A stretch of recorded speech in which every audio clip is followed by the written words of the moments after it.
Obstacles are placed in the way to see if what we really want is worth fighting for. My friends, 10 to 15 minutes a day, that is your obstacle, is finding that time, making that time each and every day to jump into these markets. We have so much to share with you today.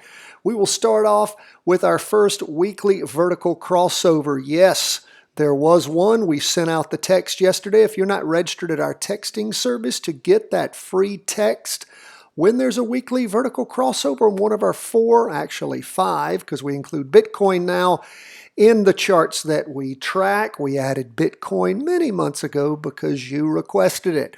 Well, we had a weekly vertical crossover. We ended the week with one on the S&P 500, and not a very good trend line yet, but we see the price percent oscillator pulling away from the red signal line. Now, a bit of a warning, the derivative oscillator, our leading indicator, a triple smooth version of the relative strength index, did not cross. As we look at the 2-day, still looking quite sweet. Things are heading down nicely. This is the first day of the latest 2-day candle. Price percent oscillator heading down, derivative oscillator heading down, half-day chart. Again, trundling right down. And you might say, well, Tom, why would anybody invest in the S&P 500 when it's going down? We're talking about shorting the S&P 500. How can you do that? Well, you could do it on any number of ETFs. Here's one. It's a single short.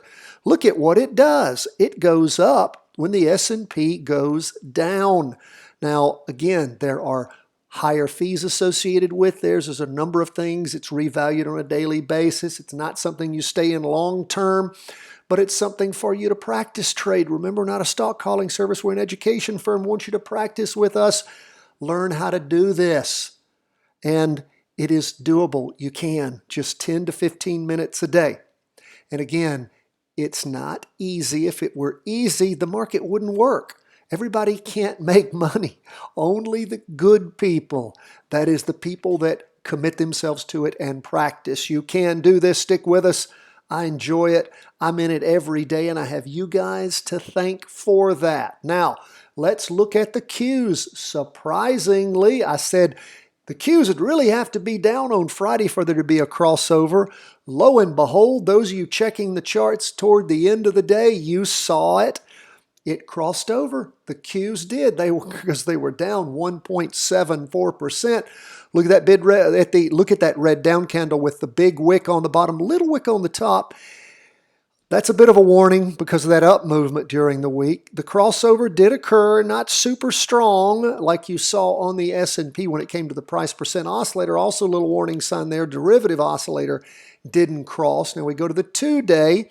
We can see that it is hammering down quite nicely. First day of the latest one, following right down that trend line. That's looking good. Price percent oscillator tipping over, going down. Derivative oscillator gaining downward momentum. That all's good. Look at that half day down in the morning, further down in the afternoon. Little up movement in the morning, but then rolled over in the afternoon, moving right down that trend line. That's all well and good. So that's where we are on the Qs. I need to go ahead and move. This is how easy it is. Those of you who don't subscribe yet to see TC 2000, I don't know why you don't. I have people will write me and say, well, I can't find the price percent oscillator on Thinkorswim. And I'm like, well, you can find pretty much any oscillator known to man over here at TC 2000. If you follow the link in the show notes, $25 off when you subscribe. Also, one great thing about TC 2002 is they have a brokerage service. Well, they have a practice trading program that comes installed with it. And then once you actually get good at doing this and decide to start trading for real, you can trade right from your screen through TC 2000 brokerage. So again, lots of great opportunities. Let's move on. What do we see with 20-year government bonds up for the day? 1.19%. Bam!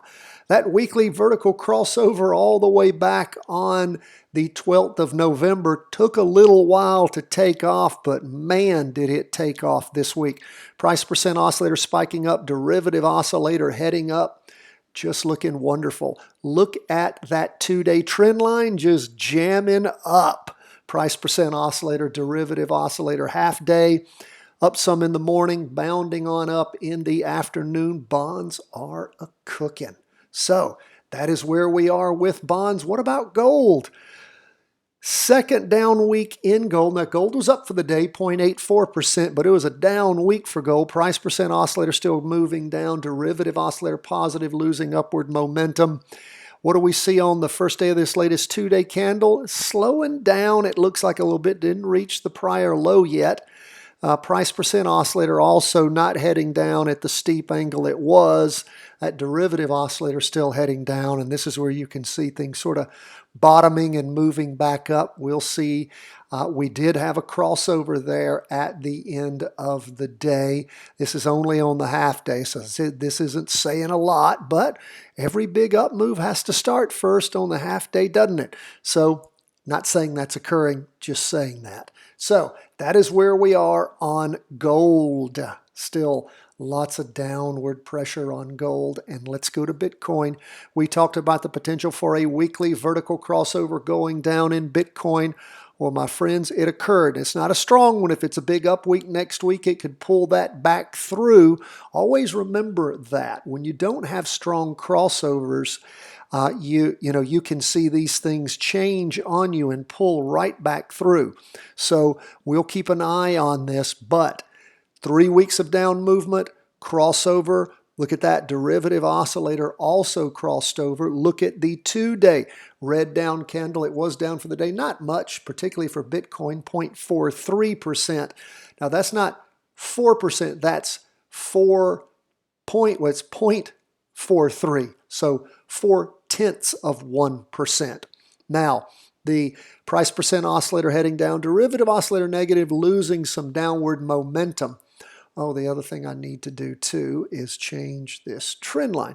And again, you guys see me doing this on the fly. That is how easy it is to use TC2000. It is amazing. So we've looked at what's happening on the 2-day. What about that half day? 2 days of down movement. You see where things had most recently peaked and then rolled over, giving you that weekly vertical crossover going down. So lots of downward pressure still on Bitcoin. That is where we are as we end the week.